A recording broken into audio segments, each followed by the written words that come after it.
Roundabouts allow traffic to flow more efficiently and are far safer than other types of junctions, but they can't be used everywhere, as there isn't always enough space. This is why the Mini-Roundabout was developed. It can fit into sites that don't have enough room for a normal roundabout and offer most of the advantages of a full-sized roundabout. However, a new driver approaching a busy Mini-Roundabout might be unsure of where to look or when to go, so in this video we will show how to use a Mini-Roundabout safely.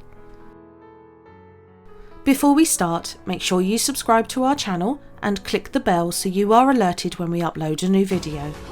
Also, we love to read your comments, so please scroll down and let us know what you think.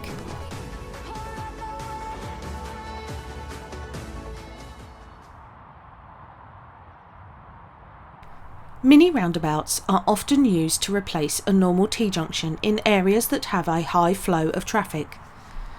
This is because a mini-roundabout gives equal priority to vehicles approaching from all directions and reduces any traffic queues to a minimum.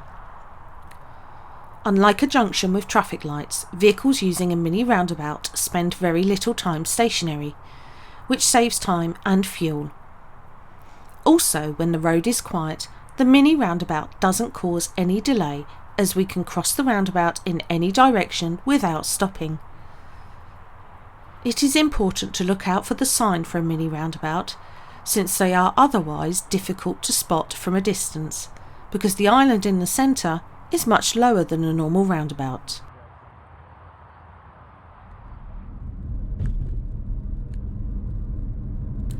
Mini-roundabouts work in the same way as a normal roundabout. We give way to the right, then enter the junction and continue our journey. There is usually good visibility as we approach, so it is often easy to see if we will need to stop for other traffic or not. Even though we primarily look to the right on approach, it is wise to look left as well, just in case another driver is driving too quickly to give way to us. It is far better to give up our priority and stay safe than have a crash.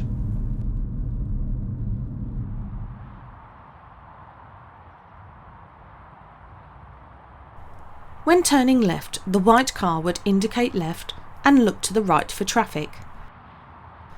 Once the red car gives way to the car on its right, the white car is safe to continue.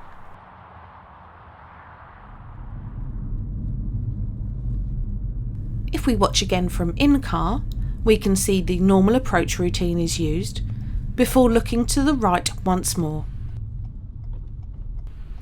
After waiting for the grey car to pass, we cross the give-way line and accelerate up to speed.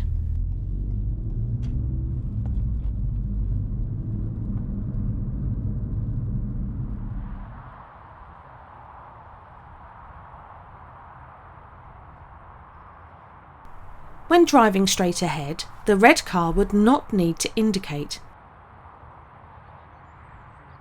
Once they see that the van is going ahead, they are safe to enter the roundabout and continue their journey.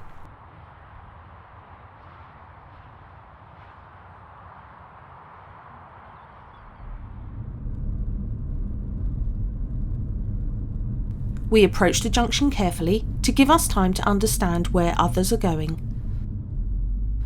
Once we see that the silver car to our right is giving way to the grey car to their right, we are safe to continue.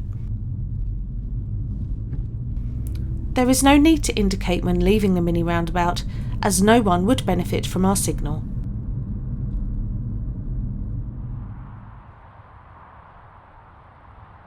When turning right, it is essential to indicate right, as our signal will warn other traffic they need to give way. The white car has to give way to 3 cars to its right, but once they have passed, the white car can continue. Any traffic approaching from the left should give way to the white car once it enters the roundabout.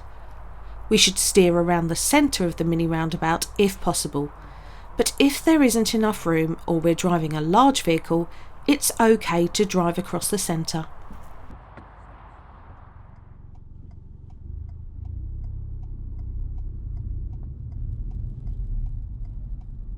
Once we reach the roundabout, we give way to our right once more, and then check to the left for danger before we continue.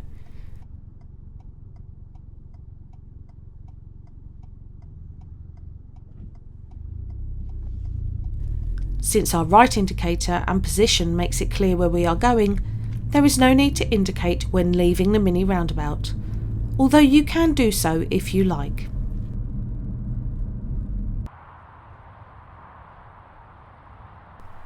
At rush hour, there might be continuous traffic approaching the mini roundabout from all directions. If we can't see a gap in the traffic to our right, we can look to our left for a car that is approaching the roundabout with a right indicator flashing.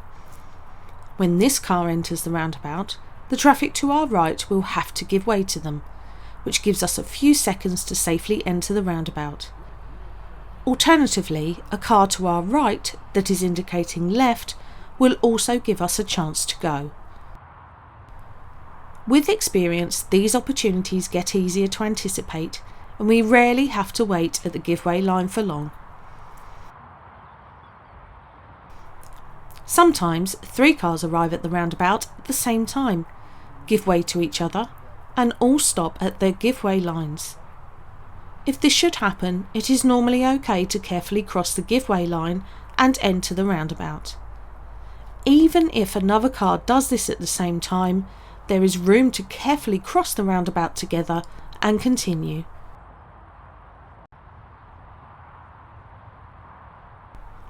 In some places, we might find 2 or more mini roundabouts grouped together to make a larger junction.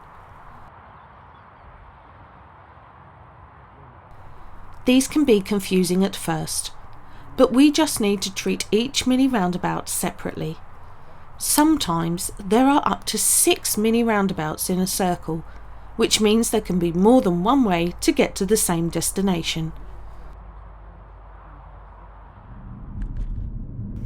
This time we want to drive ahead, so on approach we look at the road sign as it shows the layout of the junction and lets us plan where we need to go. As always, we slow down and look to the right before crossing each give-way line. If we find ourselves in the wrong lane for where we want to go, it's safest to follow where the lane goes and take a different route. A detour is far better than a crash.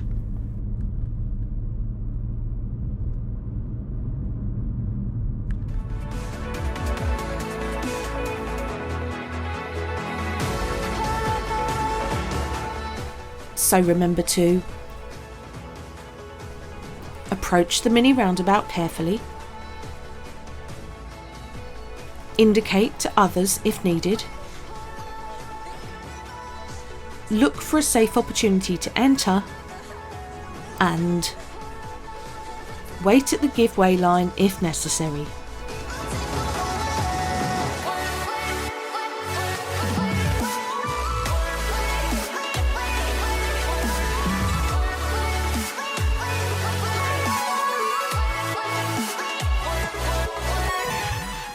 If you found this video interesting, then please visit our channel as there are over 100 more tutorial videos to help you improve your driving.